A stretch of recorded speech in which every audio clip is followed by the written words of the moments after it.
Qual é a voz que existe dentro da sua cabeça? Oi, pra quem não me conhece, eu sou a Marple e eu faço algumas animações fofinhas e engraçadas sobre a minha vida, mas hoje eu queria falar sobre algo diferente. Não me entendam errado, eu amo comédia e a minha vida continua sendo uma das maiores, mas a vida não é só isso, né? Autoestima, ou a falta dela, que pode trazer muitos problemas. A BBC aponta uma pesquisa do Instituto Cactus que apresenta que os jovens brasileiros com idade entre 16 a 24 anos estão entre os mais afetados por problemas de saúde mental, resultado em consequências como baixa autoestima, isolamento social e até conflitos familiares. E muito disso é impulsionado pela escola, mercado de trabalho e até as redes sociais. E sei que se tiver algum velho nesse vídeo ele vai pensar: ai, mas essa geração nova é cheia de mimimi. Pois saiba que somos a geração mais terapeutizada e que usa menos remédio controlado, então não se trata de mimimi, se trata de cuidado da mente. Coisa que vocês não têm, aparentemente. Sem contar que é uma prepotência você pensar que é melhor que a outra geração por causa de problemas que estão surgindo e a gente tá tentando resolver assim como vocês. Mas voltando ao assunto, vou começar com um exemplo. Eu sempre fui uma menina muito feliz e muito bem-humorada. Eu praticamente vivi a minha infância inteira sem problemas. Eu tinha bastante energia, tinha alguns amigos, mas a gente não pode ter tudo na vida, né? Eu e a minha irmã, a gente sempre foi muito avoada. E a gente também sempre foi muito inocente, sabe? A gente era o tipo de criança que se você falar a maior fake news do mundo, a gente vai provavelmente acreditar. Mas pra algumas crianças, isso pode ser atestado de bullying.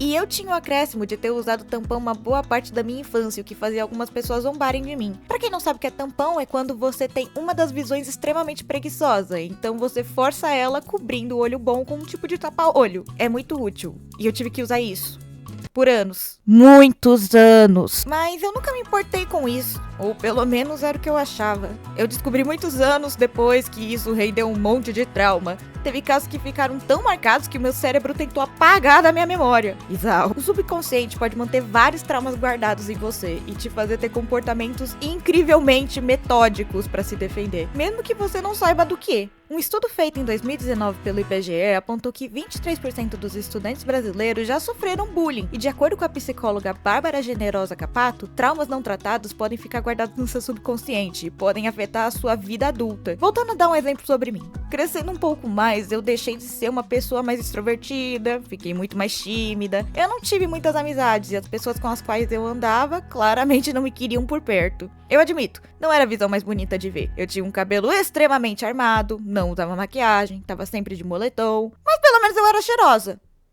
Pelo menos eu acho. Mas foi nesse momento que eu me encontrei nas artes. Afinal, por algum motivo eu não conseguia me conectar com as pessoas direito. Não tinha uma aparência cativante, pelo menos nisso eu me garanto, né? Mas quando eu finalizei a minha primeira faculdade, tudo mudou de vez. Eu não conseguia nenhuma vaga pra animação, não sabia onde procurar, e quando eu achava algum lugar, eu sempre recebia um não. Eu sentia que eu tava correndo na esteira, sem sair do lugar, sabe? E de repente parecia que todas aquelas vozes da infância, toda aquela dor e ansiedade, tava dentro da minha cabeça, e a cada dia ela ficava mais alta. Vinham sempre pensamentos como: você não é tão boa assim. Melhor você desistir, né? Você não nasceu pra isso.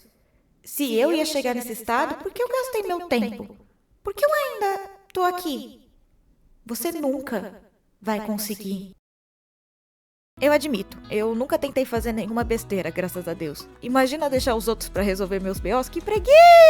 Mas brincadeiras à parte, isso sempre foi algo que esteve na minha cabeça. Basicamente, todo dia, toda hora, ficava batendo na minha cabeça o mesmo pensamento. Eu tenho que fazer valer a pena a confiança que depositaram em mim. E eu sei que não é assim pra todo mundo, infelizmente, mas foi o que funcionou pra mim. Agora que eu percebi, mó papo de workaholic, meu Deus! Eu simplesmente desenhava dia e noite, de repente minha bateria acabava e eu não fazia nada por dias. E com a pandemia tudo piorou, porque eu não saía de casa, eu só falava com a minha família, eu simplesmente não tinha nenhum contato externo. E gente, confiem em mim, a melhor coisa que vocês podem fazer é terapia. Mas eu vou dar uma diquinha: tratar muito trauma de uma vez te deixa flor da pele e extremamente tóxico. Não sejam como eu, trata uma coisa de cada vez. E eu não vou ser hipócrita e nem dar uma de coach de dizer tá tudo no poder da mente. Até porque eu sou um canal de humor. Eu tô no começo dos meus 20 anos, até poucos dias atrás eu achava que sedã era uma marca de carro. Mas eu entendi, tanto com a terapia, quanto com a vida mesmo, que as vozes não iam abaixar.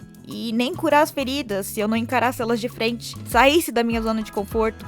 que foi algo que eu fiz quando eu criei o canal. A minha irmã simplesmente olhou pra mim e falou, faça imediatamente. E eu fiz. Eu tive que começar a me conectar com os outros, criar laços, manter uma comunidade. Tudo bem que vocês fazem a maior parte do trabalho, mas é sempre legal ter um pouquinho de crédito, né? Eu tô tentando, mas ultimamente eu tenho saído mais pra treinar o meu lado social. Mas não esperem muito de mim, eu ainda sou bicho do mato. Às vezes as inseguranças se desencadeiam e eu tenho medo. Mas querem saber? Que bom que eu tenho medo, porque significa que eu sinto algo. E por mais bizarro que seja, eu amo sentir, porque nada se compara ao medo de não sentir nada de novo. E eu vou continuar tentando, porque a vida é isso, não é? Pode até ser cringe, mas como Fullmetal Alchemist me ensinou, por sermos fracos, por morrermos, por vivermos e por crescermos, as pessoas ficam fortes.